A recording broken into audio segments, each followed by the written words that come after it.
the thing that I will hit Cam on, there we go, is, and you've made the comparisons of Carson Beck, not to expect Cam Ward, but that he's a capable, fine quarterback. The two things that were pointed out a few times here, do you think we have enough to go on to make a comparison between the two when it comes to leadership skills? Number one. Number two, somebody made the point that Xavier Restrepo is going to be mightily missed.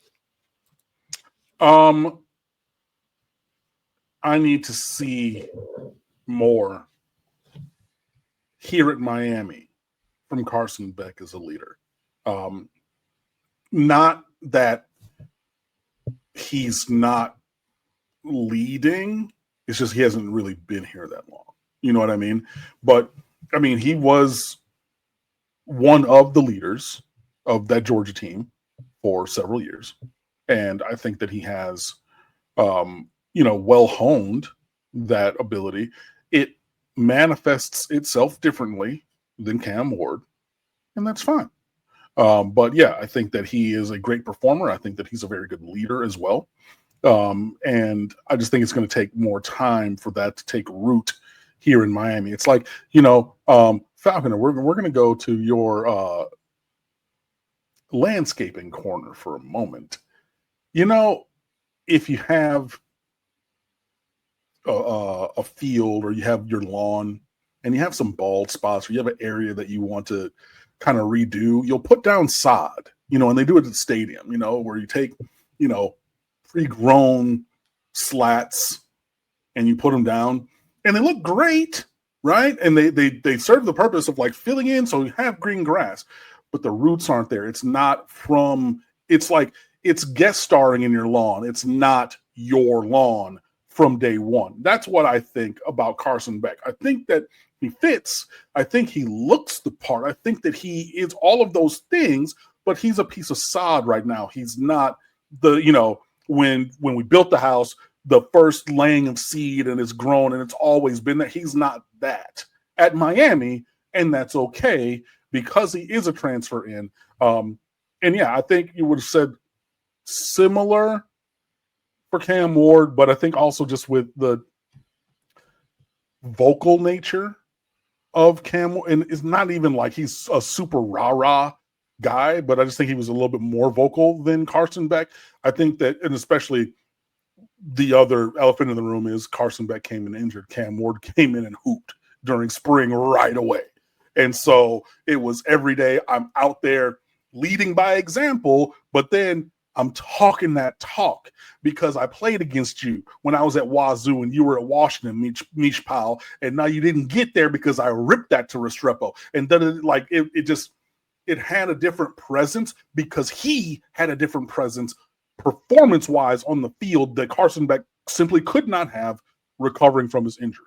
So I think that there are things that are similar between those two. I just think it will take maybe a little bit longer, especially coming back off the injury, to really see it in action.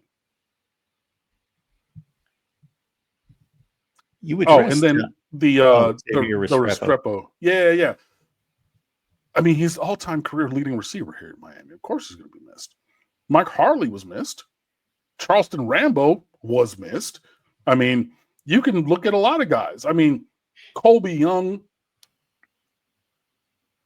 he was missed. But not irreplaceable. And none of those guys are irreplaceable. But, I do think that he will be missed. And, as Restrepo continues just to get open and make plays and seems like he has an inside track to being a UDFA to make that roster in Tennessee, it just continues to show and prove that, he's not – you can talk about a lot of things that he's not, but he's super tough. He catches darn near everything. He competes his butt off all of the time. And he has just a natural sense to getting open. And, yeah, you need guys to get into the end zone and jump over somebody in the NFL. You also need guys to move the chains.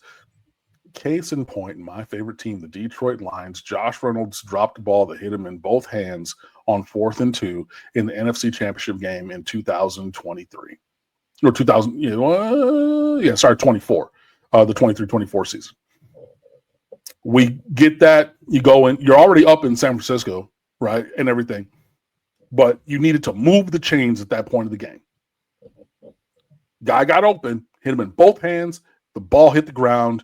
You know Dan Campbell goes for it on fourth down more than anybody. Turnover on downs, they're going the other way. We all know what happens eventually. It's Super Bowl without the Detroit Lions, which has been every Super Bowl that has never had the Detroit Lions, but we were that far, like one catch really away. I know it was early in the third quarter. What, I don't care. You catch that ball, move the sticks. I'm very confident we win that game.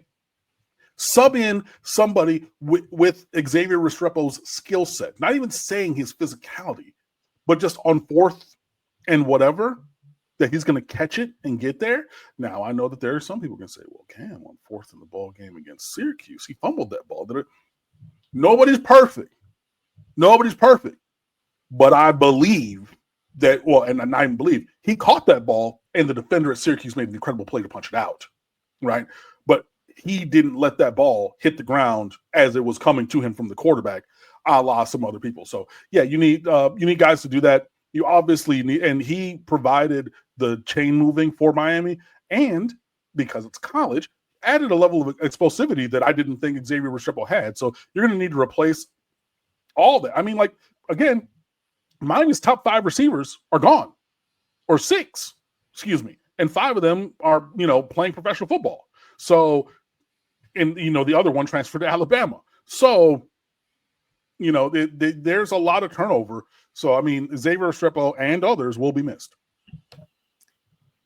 It was not stated by the viewer in the question, but I almost read it between the lines. I think he also meant that because of the style player he is and was for Miami, and you alluded to it, he was almost Miami's version of Hunter Renfrow, let's say.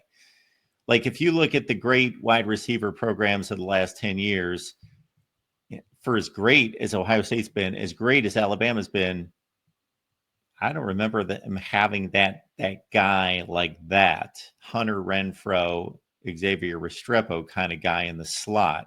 No, because they're all just taking it off. They're taking off over the top on you all the time. But yeah, just the workman, just the guy, the middle reliever who can throw 3 innings on Tuesday, take a day off and throw 4 innings on Thursday, just getting out, ground ball, pitch to contact, not going to strike a lot of guys out, but all of a sudden, like, hey, infield's playing pepper, we're, ground, ball, the outfield just making routine catches because this guy just goes and does the thing that needs to be done. Yeah, like those now, I mean, I would love it if we had some, just blur over the top guys. That would be wonderful. But in, missing those, yeah, I think that's a fair and apt comparison.